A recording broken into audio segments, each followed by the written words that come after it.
From the Bob Mills Weather Center, meteorologist Aaron Reeves. And it was a toasty day across the area, especially if you were in kind of east central, southeast Oklahoma.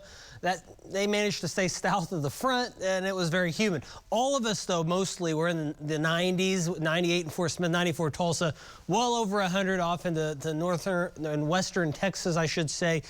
And we have a lot more of that coming throughout the course of the week. We did have this boundary once again. It's been just off to our southeast, and in association with that, we've had this severe thunderstorm watch. So most of the severe weather has stayed into Arkansas, and you can see that big complex now moving in on portions of Mississippi and now North Louisiana. That mostly should stay away, but we'll keep a slight chance for the next few hours here in far southeast Oklahoma.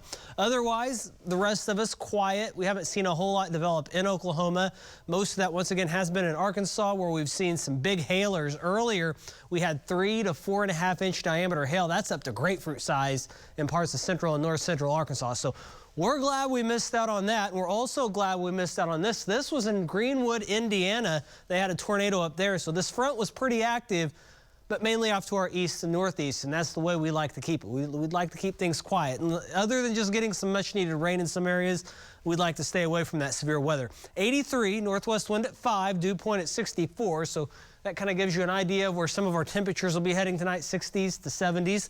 And some places have already cooled off into the 70s, 80s from Tulsa to the south and east, 88 right now in Ardmore and Altus.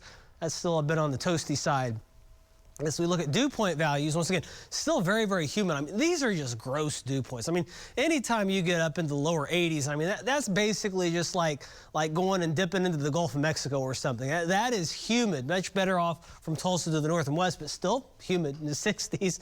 So overnight tonight, 1 or 2 storms could bubble up. Otherwise, we should stay pretty quiet. And if those storms do get going, they could have some hail and gusty winds.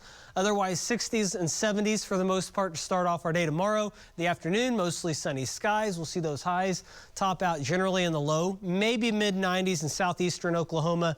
Then rolling into Tuesday, these clouds, I think, might be a bit overdone, but we'll be into the mid-90s. South winds return, and then gross as we head towards Wednesday. Humidity will come back a bit because the winds will be more southwesterly.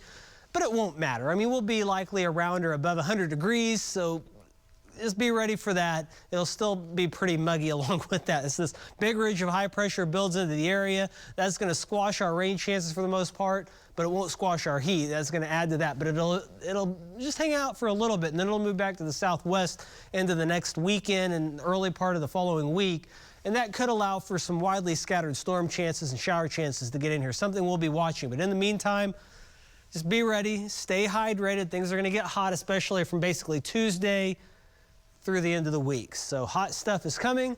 We'll want to make sure we take those precautions. Rain chances pretty low until once again the weekend, and then even these are looking to be fairly widely scattered. But we'll keep an eye on it. Still a lot of time between now and then. In the meantime, once again, hot and humid, especially in the midweek time frame, Wednesday and Thursday, and then maybe some slight relief as we head into the weekend, and also maybe some slight rain chances as well, which a lot of us are starting to need that.